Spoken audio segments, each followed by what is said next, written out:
የአምላካችን እግዚአብሔር ስም የተባረከና የተመሰገነ ይሁን። ሁላችሁንም በጌታ ስም ሰላም እላችኋለሁኝ። የቤተክርስቲያንን ተከላና የቤተክርስቲያን እድገት የሚለውን ኮርስ ከጀመርን ዛሬ 6ኛ ክፍለ ጊዜያችን ነው የሚሆነው። የባለፉት 5ቱ ትምህርቶቻችን እንደጠቀመን አስባለሁኝ።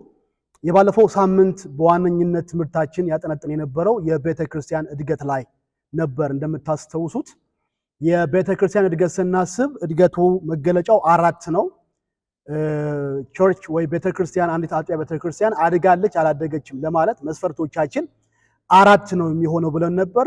አንደኛው መንፈሳዊ እድገት ነው። ሁለተኛው አሃዛዊ የሆነ የቁጥር እድገት ነው፣ እለት እለት እየጨመረ የሚሄድ የቁጥር የሆነ የአሃዛዊ እድገት ነው፣ የምዕመናን ቁጥር ማለት ነው። ሶስተኛው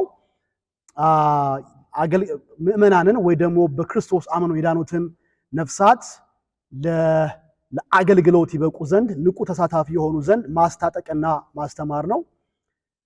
ወይ ደግሞ ለአገልጋይነት መብቃት ነው። መለኪያው ምን ያህል ሰው ነው ለአገልግሎት በቅቶ ያለው የሚለውን በጣም ትኩረት አድርገን ስናወራበት ነበረ። አራተኛው ባሉበት ማህበረሰብ ወይ ደግሞ አማኞች ባሉበት ማህበረሰብ የህይወት ተጽዕኖ መፍጠር መቻል፣ የጨውነትና የብርሃንነትን ተጽዕኖ መፍጠር መቻል፣ በመልካም ስራ በመልካም ህይወት ያልዳነው ማህበረሰብ መለወጥ መቻል ወይ ደግሞ ተጽዕኖ መፍጠር መቻል። ስለ እድገት ስናስብ 4ቱ ግምት ውስጥ መግባት አለባቸው። ኋላ ምን አደረግን? ለዚህ ለሚፈለገው መንፈሳዊ እድገት ወይ ደግሞ የቤተክርስቲያን እድገት መንገዶቹ ምንድናቸው አለና 2 መንገዶች ላይ ፎከስ አደረግን። አንደኛ ውጫዊ ትኩረት ያልነው ነው፣ አውትዋርድ ፎከስ። ውጫዊ ትኩረት ማለት ያላመነውን ያልዳነው ማህበረሰብ በወንጌል በመድረስ ወደ ቤተክርስቲያን እንዲመጡ ማድረግ መቻል ነው። መነሻችን እሱ ነው የሚሆነው። ይህ ሰዎችን በወንጌል ደርሶ ወደ ቤተክርስቲያን የማምጣት ሂደት አንድ ሴት ሕፃን ልጅን ስትወልድ ካለው ጋር የነበረው ምስሎች አይተናል። ዳግም መወለዳቸው ወይ ወደ እግዚአብሔር መንግስት መግባታቸው በፍጥረታዊ ዓለም ሰዎች ከእናት ከአባት ሲወለዱ ያለውን ሂደት ይመስላል። ሁለተኛው ሰዎችን ደቀ መዝሙር ለማድረግ የምንሄድበት መንገድ ውስጣዊ ፎከስ ያልነው ነው። ኢንዋርድ ውስጣዊ ትኩረት ኢንዋርድ ፎከስ ያልነው ነው። ይሄም አስተማሪነት ወይ ደቀ መዝሙር አድራጊነት ነው።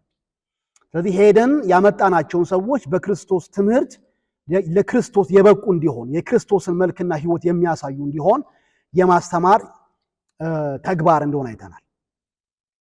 ስለ ማስተማር ደግሞ ስናስብ ይህ የምናስተምረው ትምህርት የክርስቶስ ትምህርት ባህሪውና ግቡስ ምንድን ነው አለና ግቡ በምንም መልኩ በትልቁ የይሁዳ አምልኮ ይሁን በትንንሽ ቡድኖችና በግለሰብ ደረጃ በየትኛውም ሌቭል በየትኛውም መልኩ የምናስተምረው ትምህርት ዋና ግብ አድርጎ መንቀሳቀስ ያለበት በሚሰሙን በሚማሩ ሰዎች ህይወት ውስጥ የክርስቶስን መልክ መሳል፣ የክርስቶስን ህይወት ማካፈል፣ በክርስቶስ የህይወት ፍለጋ እንዲገኙ መርዳት ነው።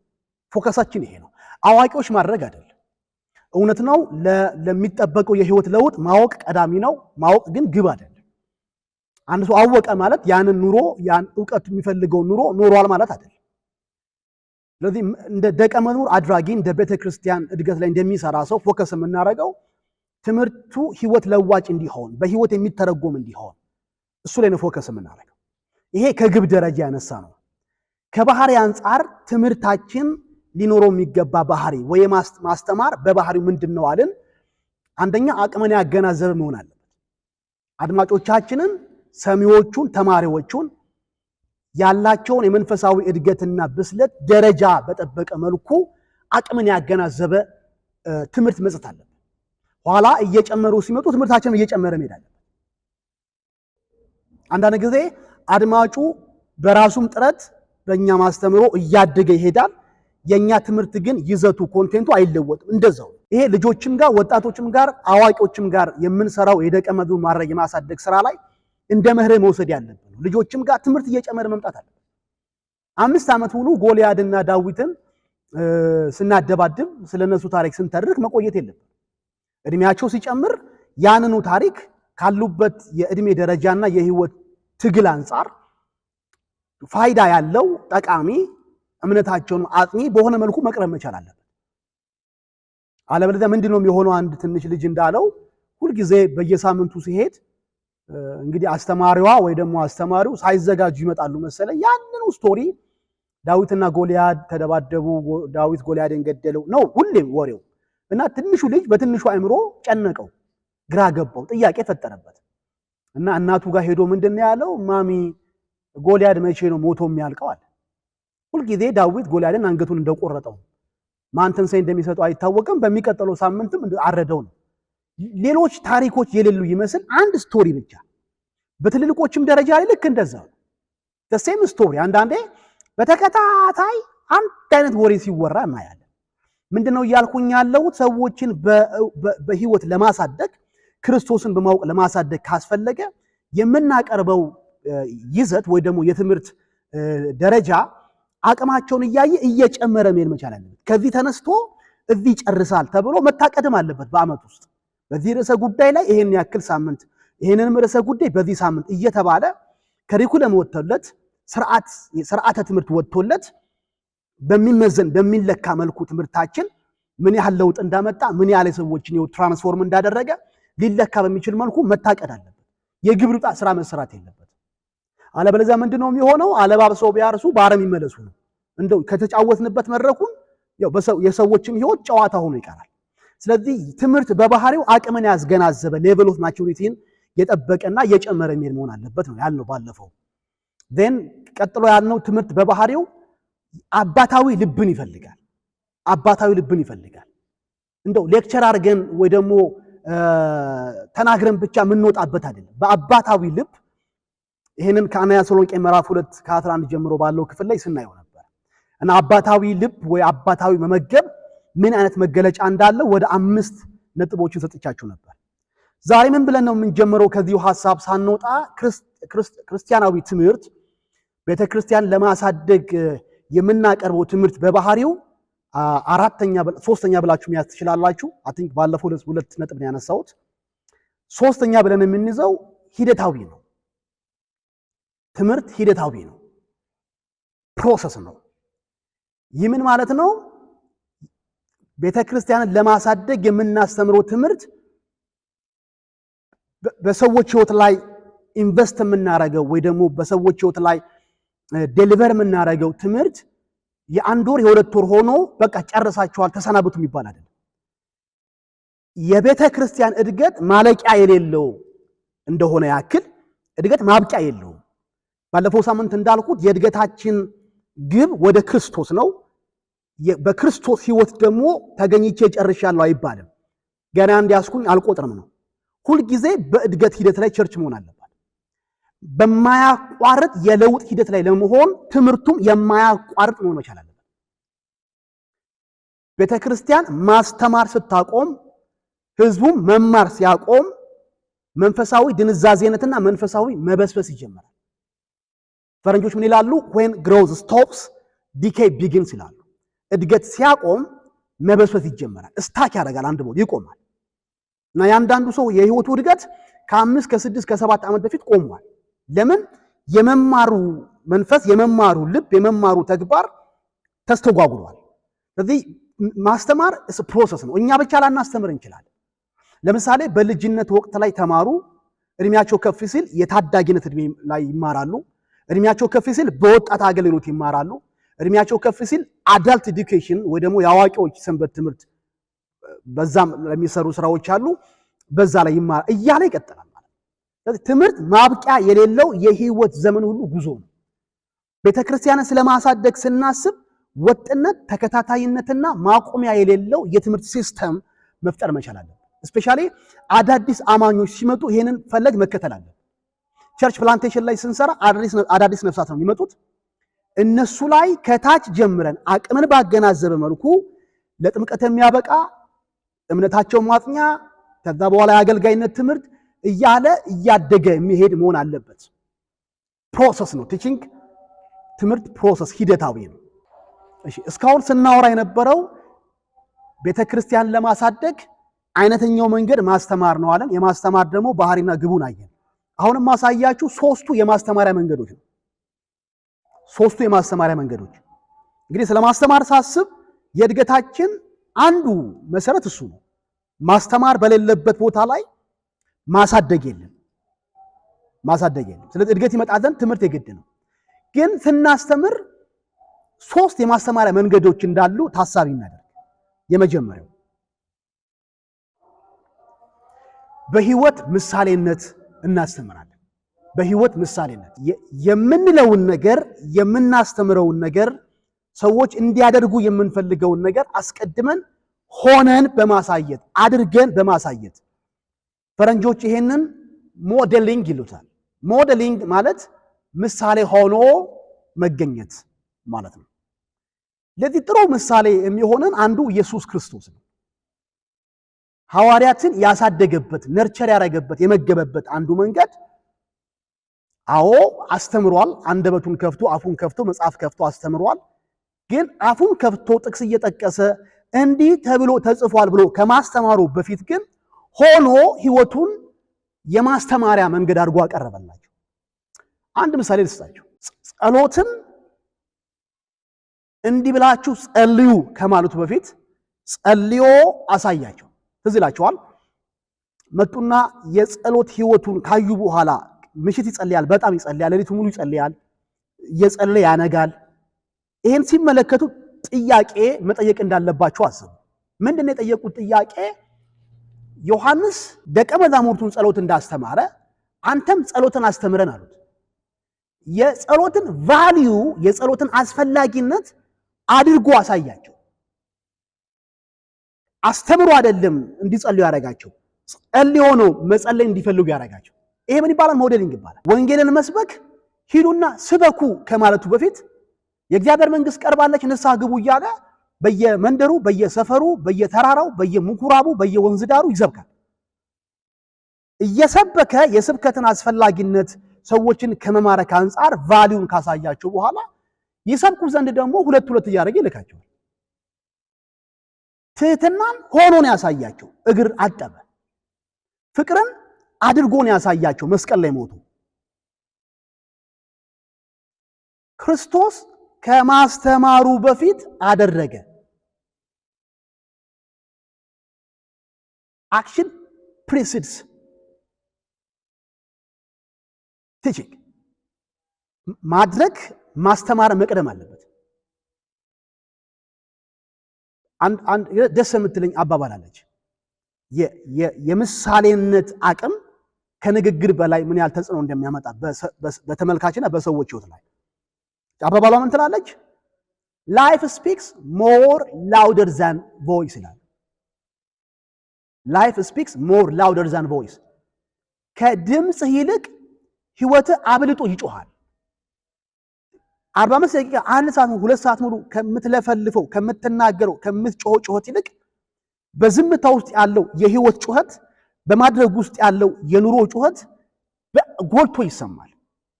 እንዲሁም አንዳንድ ጊዜ በንግግራችን የገነባናቸው ትምህርቶች በህይወታችን ስናፈርሳቸው ይታያል። በግሪኩና በዕብራይስጡ እያልን የገነባነውን የፍቅር አስተምሮ በተግባር በምናሳየው የቂምና የጥላቻ ተግባር ዶግ አመድ እናደርገዋለን።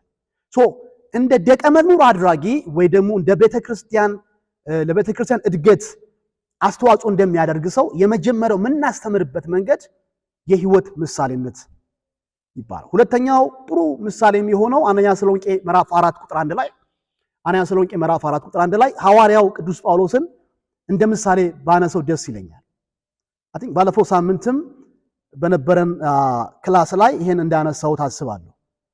አንደኛ ተሰሎንቄ ምዕራፍ 4 ቁጥር 1 ላይ እንግዲህ በቀረውስ ወንድሞች ሆይ ልትመላለሱ እግዚአብሔርን ደስ ልታሰኙ እንዴት እንደሚገባችሁ ከእኛ ዘንድ እንደተቀበላችሁ እናንተ ደግሞ እንደምትመላለሱ ከፊት ይልቅ ትበዙ ዘንድ በጌታ በኢየሱስ እንለምናችኋለን እንመክራችኋለን ይላል። እግዚአብሔርን እንዴት ደስ ማሰኘት እንዳለባችሁ ወይ እንደሚገባችሁ ከእኛ ዘንድ እንደተቀበላችሁ ወይም ከእኛ ዘንድ እንደተማራችሁ ይላል። ጳውሎስ እግዚአብሔርን ደስ እንዴት ማሰኘት እንዳለባችሁ አስተማራችሁ። ያስተማረበት መንገድ ግን ቅድም እንዳልኩትኝ ከንግግር በፊት መሆንን ያስቀደመ ነው። ይሄን የምታውቁት ምዕራፍ 2 ላይ ስትገቡ በኑሮ በህይወት ምሳሌ እንዴት እንዳስተማራቸው ምዕራፍ 2 ቁጥር 4 ላይ። ነገር ግን ወንጌልን አደራ ይሰጠን ዘንድ እግዚአብሔር የታመነን ሆነን እንዳገኘን መጠን እንዲሁ እንናገራለን። ልባችንን የሚመረምር እግዚአብሔርን እንጂ ሰውን ደስ እንደምናሰኝ አይደለም። እንደምታውቁት እያቆላመጥን ከቶ አልተናገርንም። እግዚአብሔርም እንደሚመሰክር እያመካኘን በመጎምጀት አልሰራንም። የክርስቶስ ሐዋርያት እንደመሆናችን ልንከብድባችሁ ስንችል ከእናንተ ቢሆን ወይም ከሌሎች ክብርን ከሰው አልፈለግንም። ነገር ግን ሞግዚት የራስዋን ልጆች እንደምትንከባከብ በመካከላችሁ የዋሆች ሆነን እንዲሁም እያፈቀርናችሁ የእግዚአብሔርን ወንጌል ለማካፈል ብቻ ሳይሆን የገዛ ነፍሳችንን ደግሞ እናካፍላችሁ ዘንድ በጎ ፈቃዳችን ነበረ። ለእኛ የተወደዳችሁ ሆናችሁ ነበረ። ቁጥር 10 በእናንተ በምታምኑት ዘንድ በእንዴት ያለ ቅድስና፣ ጽድቅ፣ ነቀፋ በሌለበት ኑሮ እንደሄድን እናንተና እግዚአብሔር ምስክሮች ናችሁ። እናንተ ዘንድ በነበርን ጊዜ የኖርንበት ኑሮ እናንተም እግዚአብሔርን የምትመሰክሩት ጉዳይ ነው። በቅድስና በጽድቅ ያለ ነቀፋ። ኋላ ምዕራፍ 4 ቅድም ያነበብኩት ክፍል ላይ በቅድስና መኖር እንዳለባቸው በዝርዝር አስተምሯቸዋል። እግዚአብሔር የጠራን ለቅድስና እንጂ ለርኩሰት አይደለም። ይህን የቅድስናን ትምህርትና ጥሪ ችላ የሚል ሰው ካለ የናቀው እኛን አይደለም እግዚአብሔርን ነው። መንፈሱን በውስጣችን ያድር ዘንድ ያደረገውን እግዚአብሔር ነው የሚቃወመው። በቅድስና ጉዳይ ላይ የሚያመቻምችና ተራርጎ የሚቆጥረውን ሰው ራሱ እግዚአብሔር ይበቀላል እያለ ምዕራፍ 4 ላይ አስተምሯል። ምዕራፍ 4 ላይ ግን ላቀረበው ለቅድስና ትምህርት፣ ኋላ ደግሞ ለፍቅር ትምህርት፣ ሶስተኛ ደግሞ ተግቶ ለመስራት ትምህርት ምዕራፍ 4 ላይ ያሉት ትምህርቶች ናቸው ሶስቱ። ቅድስና፣ ፍቅር፣ ተግቶ መስራት ዲሊጀንትሊ በትጋት ስለ መስራት ወርክ ኤቲክስን አስተምሯል ምዕራፍ 4 ላይ። ምዕራፍ 4 ላይ ያለውን ትምህርት ግን ምዕራፍ 2 ላይ አስቀድሞ ፕራክቲስ አደረገው፣ ኖረው ተግቶ እየሰራ አሳያቸው። አሁን ሳነብ እንደሰማችሁት እንደ እግዚአብሔር አገልጋይ ልንከብድባችሁ እንችል ነበር ይላል። ያ ማለት በቃ አገልጋይ ነን፣ ቀለባችን እየተቀበለን ምንም የግል ስራውን ሳይሰራ ድንኳኑን ሳይሰፋ ገንዘብ የሚያስገኝ ስራ ላይ ሳይገባ እንደ አገልጋይነቱ እያገለገለ ቀለቡን እየተቀበለ መኖር ይችላል። ሕግም ስለሚደግፈው የሚያበራየውን በል አፉን አትሰር ስለሚል። እኔ ግን አለ ምሳሌ ለሆናችሁ ስለፈለኩኝ መብቴን እንኳን ትቼ በገዛ እጄ እየሰራው ነበር እንጀራን የበላሁት አለ። ቅድስናም ላይ ሲመጣ በነቀፌታ በሌለው ህይወት ነው የኖርነው አለ። ፍቅርም ላይ ሲመጣ እኛ እኮ የእግዚአብሔርን ወንጌል ብቻ ሲሆን ነፍሳችንን እንኳን ልናካፍላችሁ በጎ ፈቃዳችን ነበረ፣ የተወደዳችሁ ስለነበራችሁ ይላል። ዲስ ማች ይወዳቸዋል፣ እስከ ሞት ይወዳቸዋል። ምንድነው ይህን ሁሉ ያመጣውበት ምክንያት? ጳውሎስ ያስተማረበት መንገድ፣ የተሰሎንቄን ቤተክርስቲያን ወደ እድገት ያመጣበት መንገድ፣ አይነተኛው መንገድ የምሳሌነት ህይወት ነው። ሞዴሊንግ በአሁኗ ቤተክርስቲያን በጣም የምንቸገርበት አንዱ ፓርት ይሄ ነው። አገልጋዮች ህዝቡ እንዲጸልይ እንፈልጋለን፣ ግን አንጸልይ። ህዝቡ እንዲጾም እንፈልጋለን፣ እኛ አንጾም። ህዝቡ የእግዚአብሔርን ቃል እንዲወድ እንዲማር እንፈልጋለን፣ እኛ አንማር። ህዝቡ እንዲቀደስ እንፈልጋለን፣ እኛ በቅድስና እንመላለስም። ስለዚህ ሰው የሚያየው ነገር ስለሌለ መስማት ብቻ ስለሆነበት ህይወቱ ፈቀቅ ሊል አልቻለም። በህይወት ኑሮ ተጽዕኖ አልፈጠርንበትም። ሰዎችን ለማሳደግ ህይወት አይነተኛ መንገድ ነው፣ ምሳሌነት ያለው ህይወት። ሁለተኛ በንግግር ነው።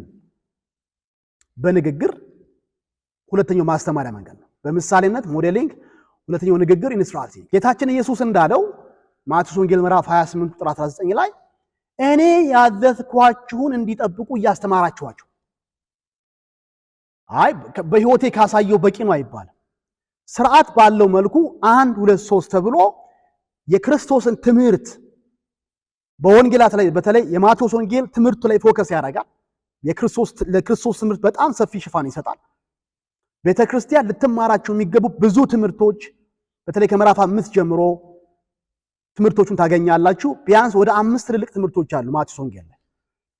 ስለ ዘመን ፍጻሜ በሉ፣ እርስ በርስ ስላለን ግንኙነት፣ ስለ ጸሎት፣ ስለ ጾም፣ ስለ መስጠት፣ በእግዚአብሔር ስለመታመን፣ ቃሉን ስለማድረግ፣ በተለያየ ጉዳይ ላይ ስለ እምነት፣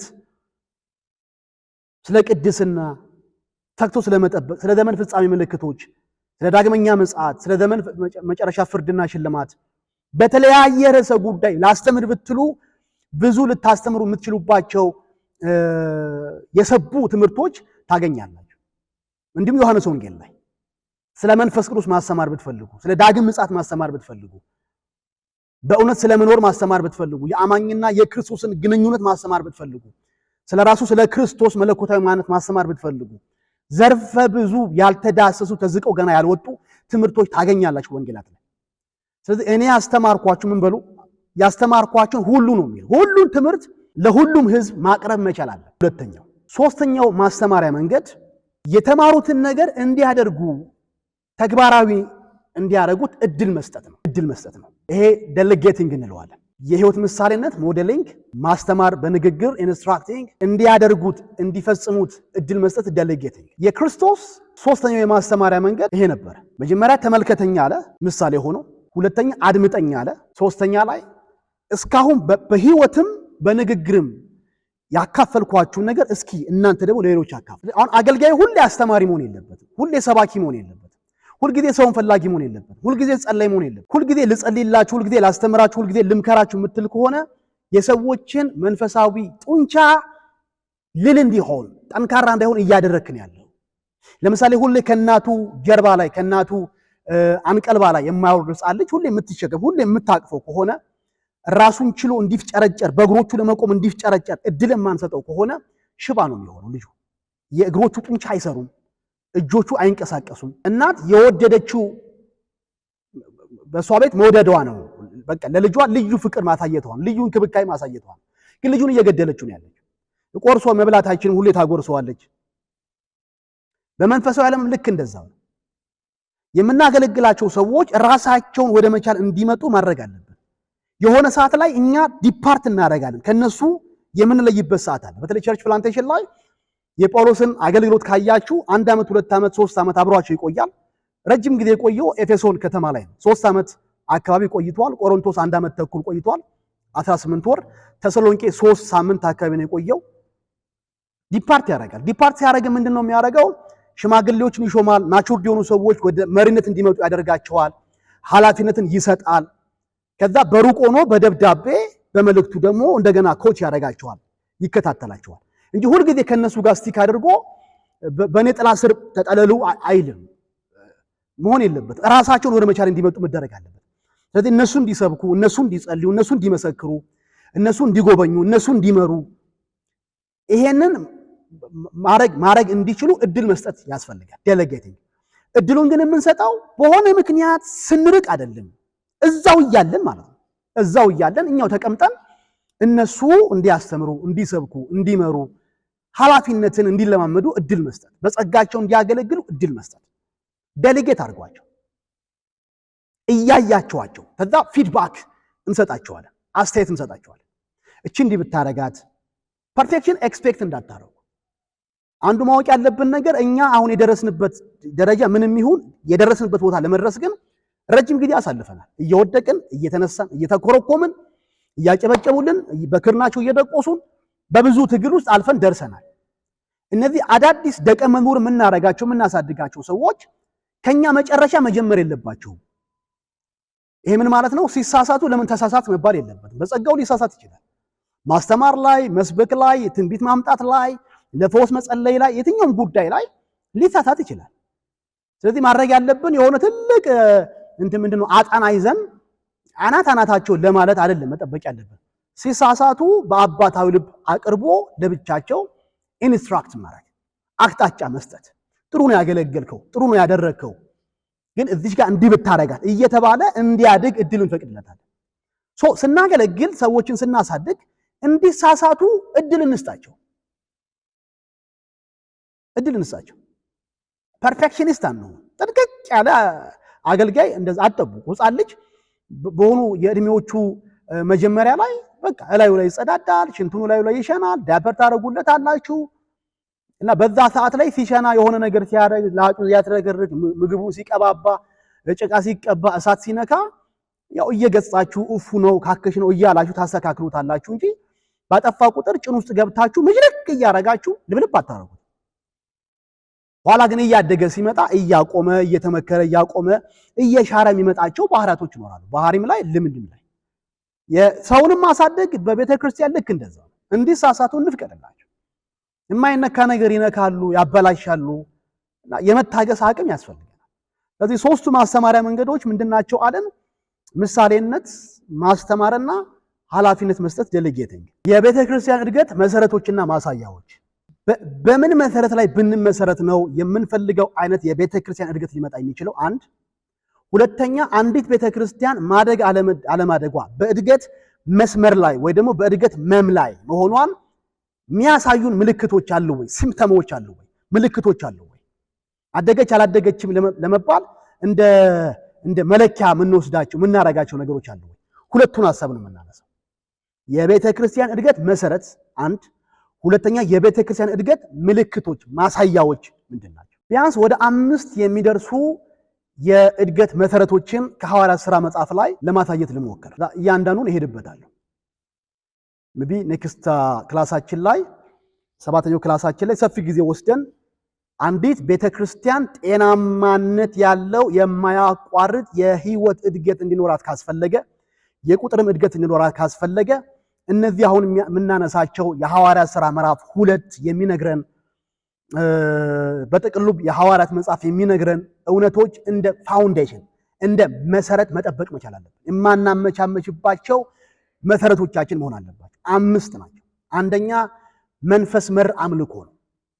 ስፒሪት ሌድ ወርሺፕ ልማዳዊ አይደለም፣ ባህላዊ አይደለም። በመንፈስ መነካት በመንፈስ መሪነት የምንከውነው አምልኮ ሐዋርያት ሥራ ምዕራፍ 13 ቁጥር 1 ላይ ሐዋርያት ሥራ ምዕራፍ 13 ቁጥር 1 ላይ የሐዋርያት ሥራ መጽሐፍ ላይ ትንሽ ስለማቆያችሁ መጽሐፍ ቅዱሳችሁን እዛ ቦታ ላይ ክፈቱትና አብረን አንዳንዱን ሐሳቦች እያወራ ነው እያነበብ ነው ብንሄድ ጥሩ መማማር የምንችልበት እድል ይከፍትልናል። ሐዋርያት ሥራ ምዕራፍ 13 ቁጥር 1 የአንጾኪያ ቤተክርስቲያን መሪዎች ስፔሻሊ መታወቂያቸው አሁን ያወራ ነው መንፈስ መራ አምልኮ ነው። እንዲህ ይላል፣ በአንጾኪያ ባለች ቤተክርስቲያን ነቢያትና መምህራን ነበሩ። እነርሱም በርናባስ፣ ኔገር የተባለው ስምዖን፣ የቀሬናው ሉኪዮስ፣ የአራተኛው ክፍል ገዥ ሄሮድስ ባለመዋል ምናሄ፣ ሳውል ነበሩ። አይ ቲንክ ወደ 6 ሰዎችን ይጠቅሳል አይደል?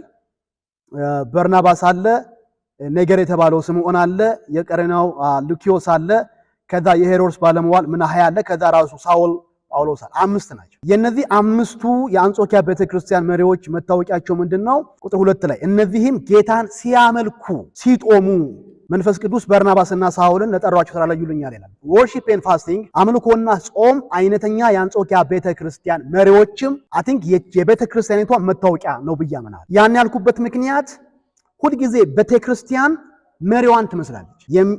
በእግዚአብሔር መንፈስ በመቀጣጠል የሚያመልክ በእውነትና በመንፈስ የሚያመልክ የሚጾም አምላኩን ጌታውን የሚፈልግ መሪ ባለበት ቦታ ላይ ህዝቡ ልክ እንደዛ ነው የሚሆነው። አታች ከሆነ አንዳንድ ቦታ ላይ ሊደርሺፑ ወይ መጋቢው ሂዝ አ ፕሪቸር የኢቫንጀሊስት አይነት የወንጌል ሰባኪነት አይነት ቅርስ ታዩበታላችሁ። በጣም አግሬሲቭሊ ወንጌል ነው የሚሰራው። እስኪ ጠቅላላ የቸርቿን መልክ ተመልከቱ። ወንጌላዊ ህዝብ ነው የምታዩት። አንዳንዱ መጋቢ ደግሞ በጣም ትምህርት ላይ ፎከስ ያደርጋል፣ ቲቺንግ ላይ ፎከስ ያደርጋል። ህዝቡን ተመልከቱት፣ ትምህርት ወዳድ ነው። አንዳንዱ መጋቢ ሞር ካሪዝማቲክ ነው። ይሄ የሂሊንግ ላይ ይሄ ፕሮፌቲክ አይነት ቅርጽ ያለው የጸጋ መገለጥ ታዩበታላችሁ። እና ቸርቹ ላይ ካያችሁ እሱን ሪፍሌክት የሚያደርግ ምንድነው ለማለት የፈለኩት? ቤተክርስቲያን የመሪዋ ነጸብራቅ ነች። ከዛ ተነስቼ ነው የአንጾኪያ ቤተክርስቲያን እንዲህ አይነት መልክ ከነበራቸው አምልኮና ጾም ላይ ጥሩ ቁመና ከነበራቸው ባይ ዲፎልት ቤተክርስቲያኒቷም እንደዛ ነች ብዬ አስባለሁ። በዝርዝር እመጣበታለሁ የመንፈስ መራ አምልኮ ምን ማለት እንደሆነ፣ መሰረቱን ብቻ ላሳያችሁ። ስለዚህ ጤናማ የቤተክርስቲያን እድገት እንዲኖር ካስፈለገ የቤተክርስቲያኑ ኢንቫይሮንመንቱ ለእድገት ምቹ መሆን አለበት። ይሄም እንዲሆን ካስፈለገ 5ቱ መሰረቶች የግድ ናቸው። መንፈስ መራ አምልኮ፣ ሁለተኛው መንፈስ መር ህብረት ነው፣ ፌሎሺፕ ስፒሪት ሌድ ፌሎሺፕ። ሐዋርያት ሥራ ምዕራፍ 2:42 ላይ እውነተኛ ህብረት፣ እውነተኛ መዋደድ፣ እውነተኛ መሸካከም በሌለበት ቦታ ላይ የሚፈለገው መንፈሳዊ እድገትና ጤናማ እድገት ማየት በጣም ከባድ። በቀደሙት ጥቂት ቁጥሮች ላይ በዚህ ምዕራፍ 2 ላይ ጴጥሮስ ሰበከ፣ ሰዎችን በወንጌል ጠራ፣ ንስሐ ገቡ፣ ተጠምቀው ወደ ቅዱሳን ህብረት ተጨመሩ። ቁጥር 42 ላይ በሐዋርያት ትምህርት ቁጥር 41 ላይ ቃሉን የተቀበሉ ተጠመቁ። በዚያም ቀን 3000 የሚያክል ነፍስ ተጨመሩ። በሐዋርያት ትምህርት በህብረት እንጀራውን በመቁረስ አይ ቲንክ የጌታ እራትን ይወክላል። ይሄኛው በየጸሎቱ ይተጉ ነበር ነው። በምን አቅጣጫ ይተጓሉ? በትምህርት፣ በህብረት፣ እንጀራ መቁረስና በጸሎት ይተጋሉ። ከሚተጉባቸው ነገሮች መካከል ነው እንግዲህ ሁለተኛ ላይ ምን ብዬ ያስቀመጥኩትኝ መንፈስ መር ህብረት፣ እውነተኛ ጄኒውን የሆነ ከልብ የሆነ ውጫዊና አስመሳይነት የሌለበት ህብረት ዩኒቲ። እንደ ቁጥራቸው ትንሽ ስለሆነ ለህብረት የተመቸ ነው እንዳትሉኝ፣ በአንድ ቀን ብቻ ጌታ ነው አምነው የተጨመሩት ወደ 3000 ነው የሚያክሉት። አስቀድመው ደግሞ የነበሩት ምዕመናን በጌታ የነበሩት 120 ናቸው ምዕራፍ 1 ላይ። ስለዚህ 120 ቀድሞም በጌታ የነበረ አለ ሲጸልይ መንፈስ ሲጠብቅ የነበረ ከዛ 3000 ሲጨመር ስንት ሆነ? 3120 too much። 5 ሰው 10 ሰው 30 ሰው ይዘን ልናመጣ ያልቻልነውን ፌሎሺፕ፣ የልብ መገናኘት፣ መሸካከም፣ ያለን ማካፈል፣ እውነተኛ መዋደድ፣ በጸሎትም በፋይናንስም መደጋገፍ ልናመጣ ያልቻልነውን በ3120 ቁጥር አምጥተውታል። ይሄ የቤተ ክርስቲያን መሪዎችን ትጋት መጋደል የሚያሳይ ነው። ዝም ብሎ የመጣ አይደለም። በህብረት ይተጉ ነበር። ዝም ብሎ የመጣ አይደለም። መሪዎችንም ትመለከታላችሁ። መሪዎችም ደግሞ መንፈስ ቅዱስ ሊሰራ ላለው ለዚህ አይነት ስራ ክፍትነት እንዳላችሁ ታያላችሁ። ስለዚህ ሁለተኛው ቤተክርስቲያን እድገት እንዲኖራት ካስፈለገ በመንፈሳዊ ነገር በቁጥርም ልታድግ ካስፈለገ ጤናማ የሆነ ህብረት በአባላት መካከል፣ በዘርፎች መካከል፣ በአገልጋዮች መካከል very important። እሺ መጣበታለሁ፣ እያንዳንዱ በነፍስ ወከፍ መጣበታለሁ። ሶስተኛው ቤተክርስቲያን ጤናማ እድገት እንዲኖራት ካስፈለገ መንፈስ መር ደቀ መዝሙርነት ወይ ተማሪነት ያስፈልጋል። ስፒሪት ሌድ ዲሳይፕልሺፕ በብዛት ስናወራው ነበረ ከዚህ ቀደም በነበሩን ክላሶች ላይም ዛሬም። ቤተክርስቲያን ትውልዷን ምዕመናኖቿን በተለያየ የእድሜ ደረጃ ላይ ያሉትን ይሄ እድሜው ከ30 እና ከ40 በላይ የዘለለውን አይደለም፣ እሱም ብቻ አይደለም እያወሩ ያለው ቢኮዝ አሁን በጣም ፎከስ የሚሰጠው እድሜያቸው ከፍ ላለ አዋቂዎች ነው። የእሁድ ፕሮግራማችን፣ የፎስ ፕሮግራማችን፣ የትምህርት ፕሮግራማችን ሁሉ ነገር በተቀናጀ መልኩ ይደረግም አይደረግ ፎከስ የሚያደርገው እዚህ ደረጃ ላይ ያሉት ነው። ዋራ በወተታች ላይ ያሉት ኪድስ፣ ኢንፋንትስ፣ ቲኔጀር፣ ቶድለርስ ገና ድክ የሚሉ በንብርክክ የሚሄዱ ትንሽ ከፍ ያሉ ህፃናት፣ ኋላ ደግሞ የታዳጊነት እድሜ ላይ የገቡት እነሱንም ታሳቢ ያደረገ የትምህርት አገልግሎት ቤተክርስቲያን ሊኖራት ይገባል። ይሄ ራሱን የቻለ የእድሜ ደረጃን በጠበቀ መልኩ ሊሰጥ የሚገቡ ትምህርቶች ሰፊ ርዕሰ ጉዳይ ሆኖ መቅረብ ያለበት ጉዳይ አሁን አላነሳው። ግን ተማሪነትን ያልተላበተች ቤተክርስቲያን እድገትን ማሰብ የለባት። አራተኛ መንፈስ መር ወንጌላዊነት ነው። ኢቫንጀሊዝም መንፈስ መር ወንጌላዊነት የመጀመሪያው ክላሴ ላይ ትዝ ካላችሁ እንዳስቀመጥኩትኝ የሐዋርያት ዘመን ቤተክርስቲያን ማለትም የኢየሩሳሌም ቤተክርስቲያን፣ የአንጾኪያ ቤተክርስቲያን ሁለቱ እናት ቸርቾች አንዱ የሚታወቁት መሪውም ህዝቡ ምዕመኑም አግሬሲቭ የሆነ ማለት በመንፈስ የተቀጣጠለ ወንጌልን ተናጋሪነት፣ ወንጌልን ከመናገር የሚከለክላቸው ክልካለው ሲመጣ አልቆም ባይነት፣ አይበገሬነት መንፈስ ያላቸው ሰዎች ናቸው። ዘሆል የሐዋርያት ሥራ መጽሐፍ የሚነግረን ለወንጌል አገልግሎት የተከፈለውን መስዋዕትነት ነው። ከምዕራፍ 1 እስከ ምዕራፍ 28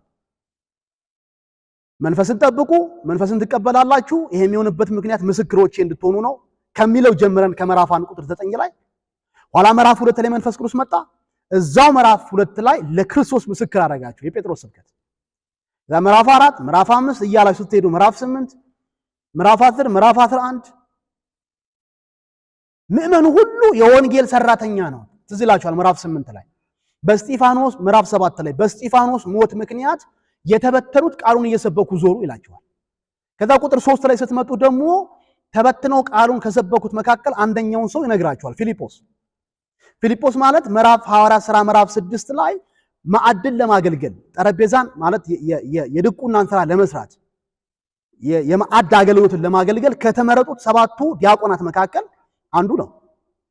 እስጢፋን ማን ነው? ፊልጶስ። እሱ ለኢትዮጵያው ጃንደረባ ወንጌል ሰበከ። መጨረሻ ላይ ሰማርያ ሀገር ገብቶ ዘሆል የሰማርያን ሀገር ሼክ ያደረገው ፊልጶስ ነው።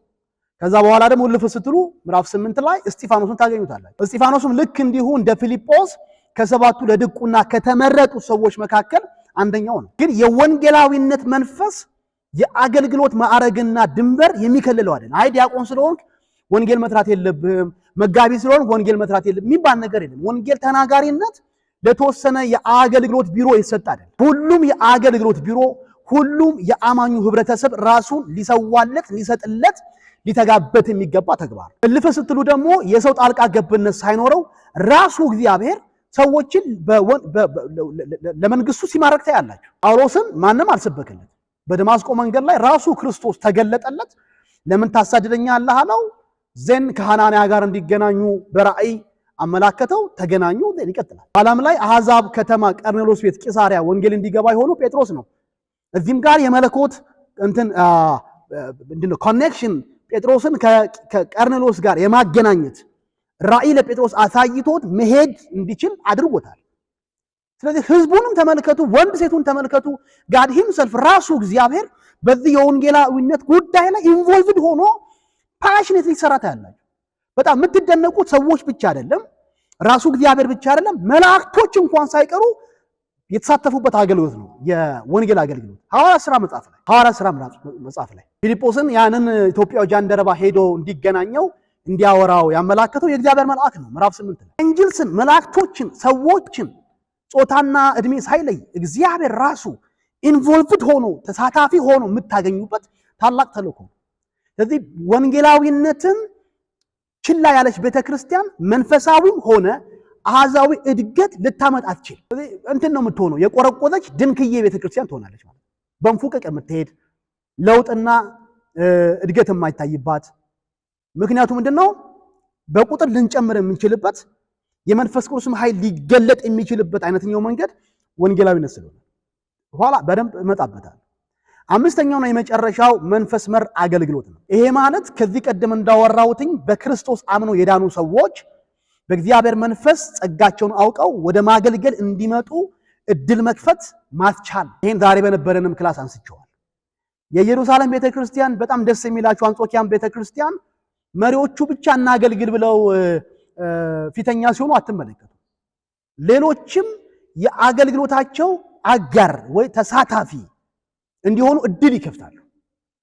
ስለዚህ ሁለቱም ቸርች ቤተክርስቲያን አጥቢያ ቤተክርስቲያን ላይ ዳተኛ የሆነ ዝም ብሎ የተቀመጠ ስራ ቢስ የሆነ ተመልካች አይነት ሰው አትመለከቱ። በጣም አግሬሲቭሊ በተነቃቃ መንፈስ አገልግሎታቸውን የሚከውኑ ትመለከታላችሁ። እነዚህ አምስቱ አሁን የዘረዘርኳቸው አምስቱ ጤናማ የቤተ ክርስቲያን እድገት በመንፈሳዊም አቅጣጫ በአሃዛዊም አቅጣጫ እንዲመጣ የሚያስችሉ ናቸው። ስለዚህ ቤተ ክርስቲያን ታድግ ዘንድ እንፈልጋለን። እነዚህ አምስቱን እንደ መሰረት አድርገን እንያዝ። አምልኮ፣ ህብረት፣ ተማሪነት፣ ወደቀ መዝሙር አድራጊነት፣ ወንጌላዊነት እና አገልግሎት። ዝም ብላችሁ ያላችሁበትን አጥቢያ ከነዚህ ከአምስቱ መሰረቶች አንጻር ቼክ ለማድረግ ለመገምገም ሞክሩ። የትኛው ላይ ጥሩ ነን፣ የትኛው ላይ ደካማ ነን? ጥሩ ባልሆንበት አቅጣጫ ጥሩ እንድንሆን ወይ ደግሞ ጠንካራ ተግባር እንድናከናውን ምን ማድረግ አለብን? ዝም ብለን እንድናስብ ነው የምፈልገው። አምልኮ ወርሺፕ ላይ እንዴት ነን? አምልኮ ስንል እንግዲህ ከዝማሬ የዘለለ ጉዳይ ነው፣ አነሳላችኋለሁ ኋላ ላይ። መዝሙር አንዱ የአምልኮ ክፍል እንጂ አምልኮ ማለት የግድ መዝሙር አይደለም። መዝሙር የአምልኮ ክፍል ነው። አምልኮ ግን መዝሙር አይደለም፣ ወይም መዝሙር ብቻ አይደለም። ምን እንደሚያካትት ኋላ እናየዋለን። ከዚሁ ከሐዋርያት ሥራ መጽሐፍ አንፃር ህብረት ላይ እንዴት ነን? ፌሎሺፕ በአገልጋይ መካከል፣ በመመን መካከል፣ በመሪዎች መካከል፣ በአገልጋይና በዙ መካከል ያለው መስተጋብር፣ ያለው ዩኒቲ፣ ያለው መተሳሰር፣ ያለው መፈላለግ፣ ያለው እውነተኛ ፍቅር፣ መረዳዳት፣ መሸካከም፣ መቀባበል ቼክ አድርጉት። በተለይ መሪና አገልጋይ መካከል፣ መሪና ህዝቡ መካከል ላይ መቀባበል ከሌለ፣ ክፍተት ካለ እውነት እላችኋለሁ እንደው እድሜ እንፈጃለን እንጂ ብዙ የትም አንደርስ። ምክንያቱም እድገት በምኞትና በመፈክር አይመጣም። እናድጋለን በሚል አይመጣም። የማደጊያ ዓመታችን ነው በሚል አይመጣም። ለማድረገው አወጀው በሚል አይመጣም። የግድ መሰረት ይፈልጋል። አንድ እጽዋት ፍሬያማ ለመሆን የለማ መሬት፣ ድንጋያማና ጭንጫ ያልሆነ ቆንጆ ለም መሬት ይፈልጋል። ዜን ማጠጣት ይፈልጋል፣ መንከባከብ ይፈልጋል፣ አረም መንቀል ይፈልጋል፣ ካልቲቬሽን ክትትል ይፈልጋል። ይሄን ነገር እንደ ምርጫ ካደረግከው አለማደግን ግዴታ ታደርግበታል። ለቤተ ክርስቲያን ለእድገቷ እነዚህ ነገሮች ምርጫ አይደሉም፣ በቃ ግዴታ ነው። እንደ ለም መሬት፣ እንደ ዕለት ዕለት እንደምንጠጣው ውሃ፣ እንደ መኮትኮት አስፈላጊ ጉዳዮች ናቸው። የተማሪነት መንፈስ አንዱ በጣም ሚስ ያደረግነው እንግዲህ እየደጋገምኩኝ ወደዚህ የሚመለስበት ምክንያት ለእድገታችን ቁልፍ ስለሆነ አንዳንድ ቤተክርስቲያን በመቶዎች የሚቆጠሩ አባላት ኖረዋቸው 500ም 300ም 600ም አባላት ኖረው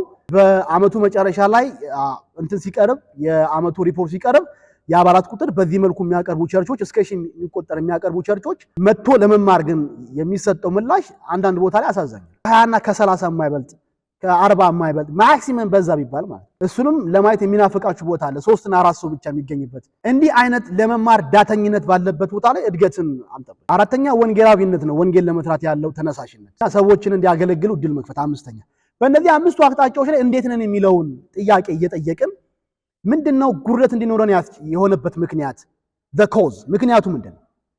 በአምስቱ አቅጣጫ ወይ በሶስቱና በሁለቱ አቅጣጫ በደከማችሁበት አቅጣጫ አጥቢያችሁ እንደዛ እንድትሆን ያደረጋት ምንድነው?